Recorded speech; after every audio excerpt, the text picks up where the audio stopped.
Bandits attack Maru local government area of Zamfara, kill 3. Reactions continue to trail Supreme Court's ruling over 2023 presidential election. House of Representatives advocate for standalone status for persons with disability.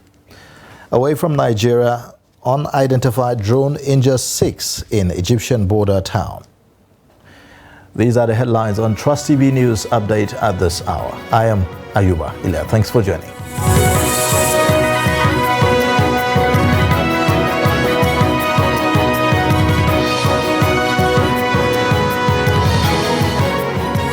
Beginning with security matters, bandits have attacked the Nasarawa area in Maru town, the headquarters of Maru local government area of Zamfara state.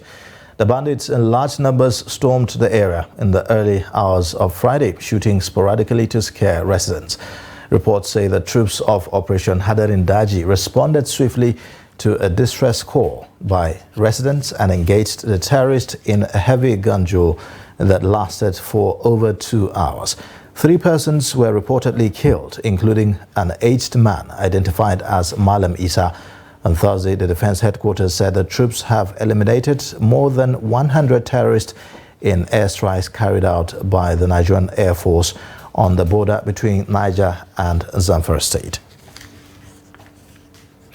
The Nigerian Correctional Center Katsina State Command has unveiled the identity of the recaptured inmate who earlier escaped from its facility along with 1 other. This was contained in a statement issued by the Public Relations Officer of the command, ASC Najibullahi Idris. Recall that 2 inmates awaiting trial were confirmed to have sneaked out of the correctional center in Katsina, a situation that caused anxiety within and around Katsina metropolis. Trust TV's Abdullahi Yamudi has been following the development and now gives us an update.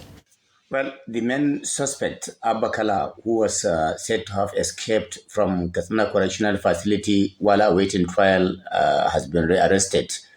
The Katsina State Command of Nigeria Correctional Services, through its Public Relations Officer, ASC Najibullah Idris, has released a statement saying the command, in collaboration with sister security agencies, has rearrested the principal suspect who escaped from its facility in Katsina.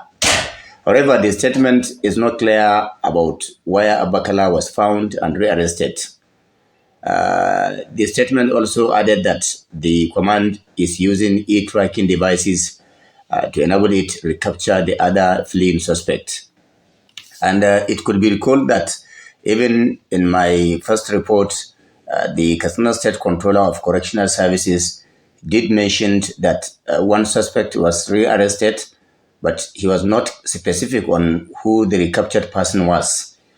And one obvious thing Katsina residents are waiting for is to see the leadership of the correctional facility parading the rearrested suspect to the press, not just a statement. I have told you there is fear and apprehension among Katsina residents following the sudden escape of the notorious armed robbery kingpin Abakala and 1 other criminal who happens to be one of the members of his gang. So residents are very anxious to see the recaptured suspect. And already in my first report, like I said, when I interviewed the controller, he promised to adequately brief the press about the situation as it unfolds on a regular basis. So this is what we are just waiting for. To political matters, now residents of Yola, the Adamawa state capital, are divided along party lines following the Supreme Court judgment affirming President Tinubu's victory in the 2023 presidential election. While members of the People's Democratic Party described the Apex Court's verdict as appalling and disappointing to Nigerians, loyalists of the All Progressives Congress, APC, said that the verdict is a victory for all Nigerians. Salis Lawan reports. Reacting shortly after the Supreme Court judgment, some Yola residents said recent development in the nation's judiciary do not affirm the notion that the judiciary is the last hope of the common man. A member of the People's Democratic Party, Yakubu Jona, said Nigerians are still at a loss as to how the Supreme Court condoned the serious issues of forgery, falsehood, and perjury put forth by the petitioners in the case. We don't agree with the judgment. It was not a fair judgment, and it is a wrong judgment because there are so many evidences that can disqualify the president, but we know he cannot be disqualified because he has spent a lot to the judiciary, he has spent a lot to the politicians, he has spent a lot to the security. This is for sure. We know that and nothing will come out of that judgment, so we expected it. However, members of the All Progressive Congress welcomed the Supreme Court judgment. So I think the court has done a lot, and given the state that they have to operate under a difficult atmosphere, it's yet another historic moment for us, and I think we should give the Nigerian judiciary another form of kudos. It was indeed a nice one. We are very satisfied and happy. But we have to say one or two for him as the president. He have to know that as a president, he's not a president of APC alone. He is a president of any party member in Nigeria, and even people that are not partisan. And he has to be united, both south and east, and make sure he call all these aspirants that they have went to the court together and sat with them and call them so that to support him in making Nigeria forward. They passionately appealed to President Bola Ahmed Tinubu to seriously work on the economy to alleviate the sufferings of Nigerians. But we hope he is going to change. Now that the judgment is over, he has no distraction now. No distraction at all. He should now consolidate. He should now focus on how to make Nigerians eat at least twice a day. People are going hungry. People are hanging themselves. People are dying of hunger. Small sickness, you go to the hospital, you just die. It's hunger. There is hunger in the country. You should address that. If you address that, the common man has no any problem. Please, this our government have to look into it. We are buying dollar today 1,250 and still be increasing. So please, I call to the President Bola Ahmed Tinubu. He has to look for the common man, especially when you come, as I say, about that PMS price and that commodity, day-to-day activities, and this exchange rate. And let him be united, unite all Nigerians, and make sure we go as Nigeria one nation. With the dust now settled, Nigerians are expectant that the APC-led federal government will focus on fixing the economy and addressing other challenges confronting Nigeria and Nigerians. Salis Lawan, Trust TV News, Yola. Sacked member of the House of Representatives for Yola North, Yola South, Gire Federal Constituency, Mohammed Salihu, has refuted claims that the Court of Appeal has barred him from seeking or holding public office in the future. Mohammed Salihu, who also disagreed with the verdict of the court, says that the National Assembly needs to review judicial reforms to allow the Supreme Court have the final say on National Assembly litigations. Reflecting on the judgment, the former lawmaker called on the police to investigate claims of forgery to ascertain the facts of the matter and mitigate misinformation. Again, the Court of Appeal refused to follow the Supreme Court judgment in Oyetola versus INEC in 2023. Ordinarily, from the above observations, Mr. Mohammed Salihu would have lodged an appeal at the Supreme Court if the 1999 Constitution permitted that, but unfortunately, he cannot seek redress at the Supreme Court. Therefore, we call on the National Assembly to set the machinery in motion to amend the Constitution to allow appeals in all election matters to end at the Supreme Court. Our confidence in the judiciary remains firm, but from the above observations in this judgment, it is clear that the Court of Appeal should not be allowed to be the final Court of Appeal in this kind of sensitive matters that has to do with the legitimate mandate of the people. To correct some wrong impressions that Mr. Mohammed Salihu was convicted or that he will not hold any public office again. No. Mr. Mohammed Salihu has not been convicted by the Court of Appeal, and the Court of Appeal did not bar him from holding any public office. This was an election matter and not a criminal case. The Nigerian Navy has flagged off Operation Sea Guardian as part of efforts to address maritime security.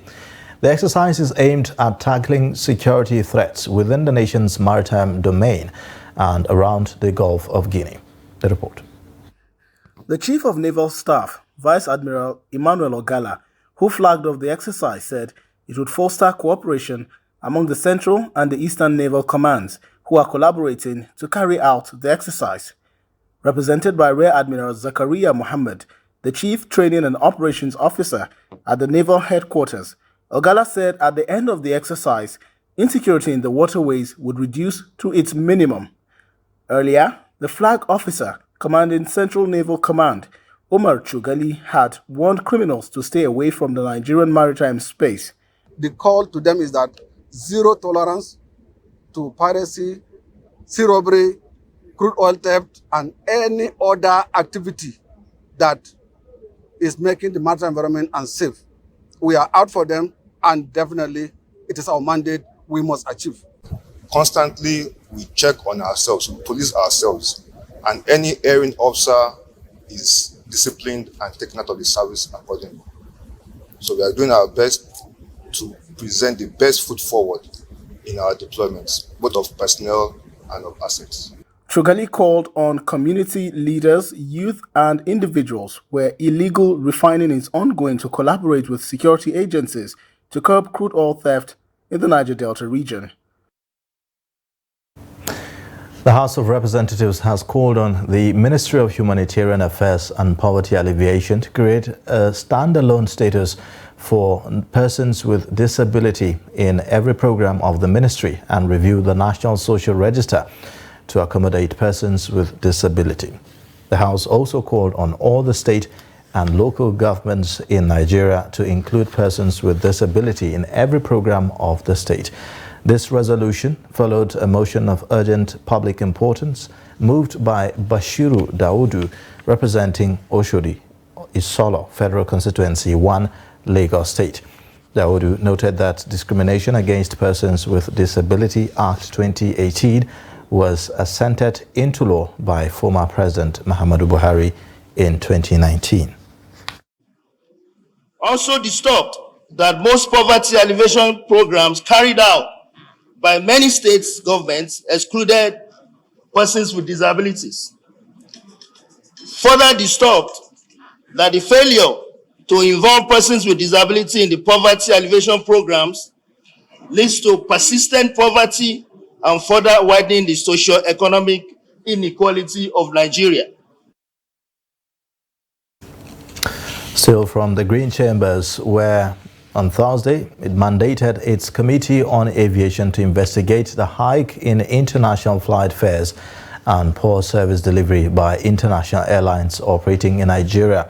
The move is aimed at curbing unwholesome practices and ensure that flight fares charged by the international airlines are at par with that of neighboring countries. The resolution followed the adoption of a motion by Moshood Olariwaju on need to curtail exorbitant airfares by international airlines in Nigeria. Leading debate on the motion, Olariwaju noted that the Nigerian Civil Aviation Authority reported that as of 2022, 16 international airlines were operating in Nigeria.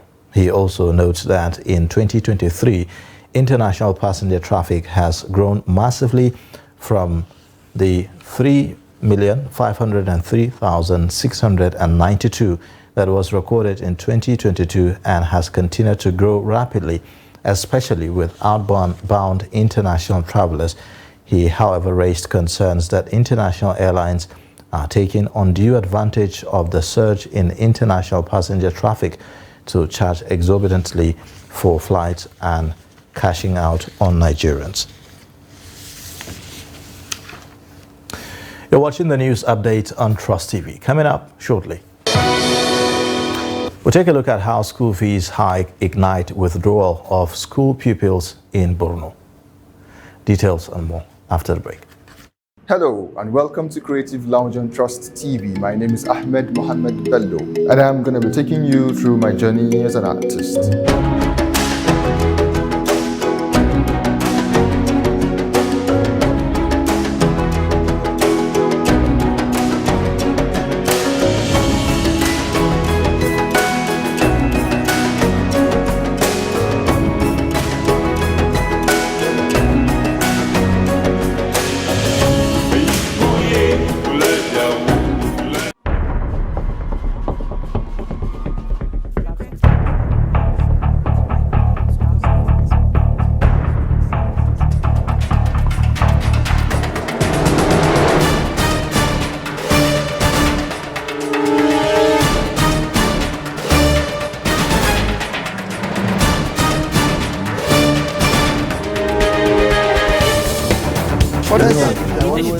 That's great.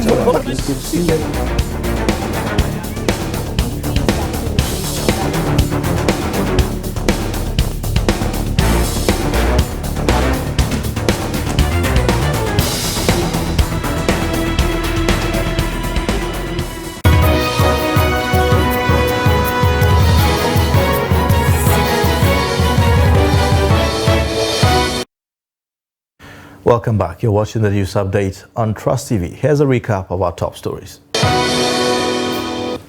Bandits attack Maru local government area of Zamfara state, kill 3 people. Reactions continue to trail Supreme Court's ruling over 2023 presidential election.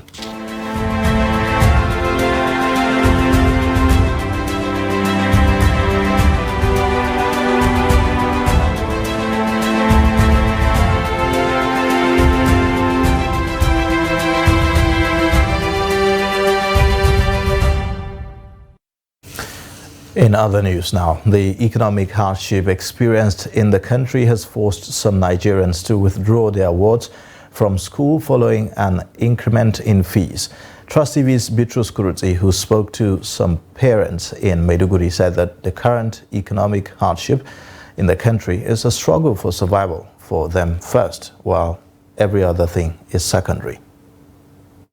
The purpose of being educated is to ensure personal and national development and also make for better citizens in the country.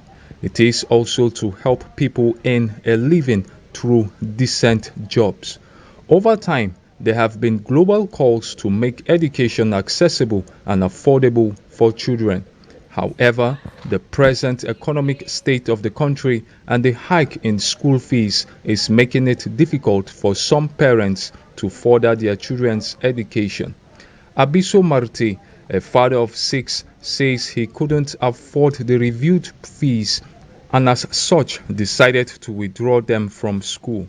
He stressed that the growing economic hardship leaves him no choice as feeding is becoming difficult for his family. I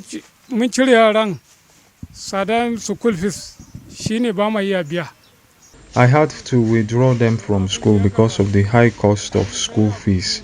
We can't pay it. We used the money to feed, and food commodities are very expensive now. They will learn handwork for now until things get better. I have 2 children who are now staying at home. They cannot even go to public school because of the high cost of living. This sort of palliative they are doing is not even affecting. It's not going direct to the parents. What are they doing to reduce the school fees of the children? It will increase the dropout of our children out of school. We cannot even feed them. Talk less of taking them to school. Ina da yara ne wanda suke makaranta su guda 6 ne. To school fees nasu ya je 20-something thousand, kaga 20-something. Their school fees rose from 20,000 naira to over 30,000 naira. So I have to suspend their education for now because I don't make such kind of money at work. The situation is also similar in some unity schools in the country, as some parents admitted that they could not enroll their wards due to the hike of fees. Abiso and other parents are hoping that one day the economy will change for good to enable their children return to school and have a better future. Bitrus Kuruti, Trust TV News, Maiduguri. Entrepreneurs in Jigawa State say that they are struggling to pay their workers as a result of the harsh economic hardship in the country. Now, they stated this while reacting to the falling value of the naira against foreign currencies, especially the dollar, in the forex market. Trust TV's Adamu Imam reports. Some business operators in Dutse told Trust TV that small and medium enterprises are surviving the economic onslaught brought by the government's economic reforms through a systematic approach. They identified diminishing capital as one of the factors contributing to the harsh business environment in the country. Economic issues, our business has not been flowing the way it's normally been. So as you can see, before, if you come here, you come and see that we are doing a lot of work, but some days now, things have not been functioning the way it's supposed to be. I run the restaurants, and I know it's not easy. Before boy left, we were buying things like, for instance, rice at 30-something thousand, but now it's like 60,000. Look at the fuel and everything. It's been really hard. All like other business, you can't just, like the restaurant business, you can't just wake up and start increasing prices of food every day. You just get, so sometimes we run at loss, but then you just have to keep the business going.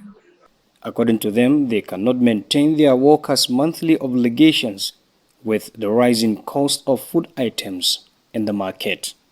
I have workers working here and I'm paying them, but due to the economic issue, we are not coping with them. We have to be doing percentage.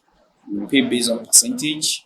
You do, you get. We don't have. Because we have some family people, they can't wait until like end of the month. They have other, so this guy will get to pay them. Others can prefer us paying them monthly, others weekly. So they, however, urge the authorities to explore ways of addressing the naira's free fall, as well as other economic challenges in order to stabilize the economy. Adamu Imam, Trust TV News, Jigawa.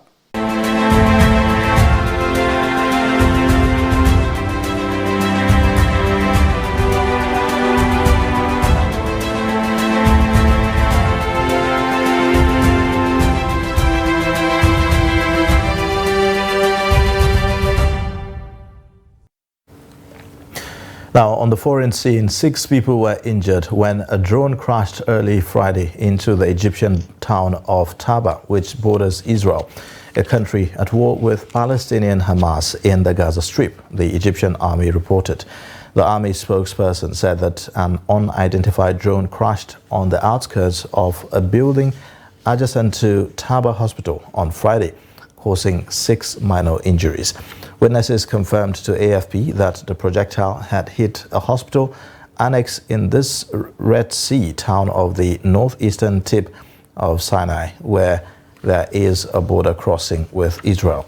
Images broadcast by the local media and social networks showed a damaged building and several vehicles blown up in the vicinity. The Sinai Desert Peninsula is bordered to the northwest by the Gaza Strip and shares its eastern border with Israel. Egypt, the historic mediator between Palestinians and Israelis, which holds Gaza's only gateway to the world that is not in Israeli hands, has been on the front line since 7th of October.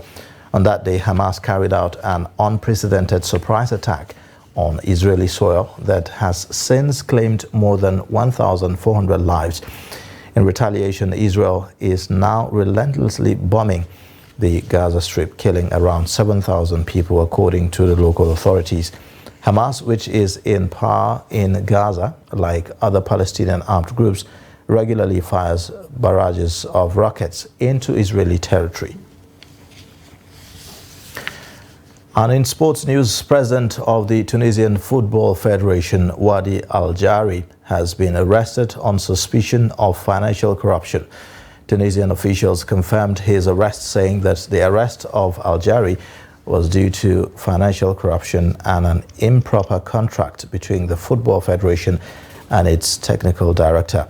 Al-Jari is a member of the executive committee of the Confederation of African Football, CAF, and considered an ally of FIFA president Gianni Infantino. He has been the FTF president since 2012. And that's a wrap on the news update. You can watch more via all our social media platforms and also on our YouTube live stream. I am Ayuba Ilya. Thanks for watching.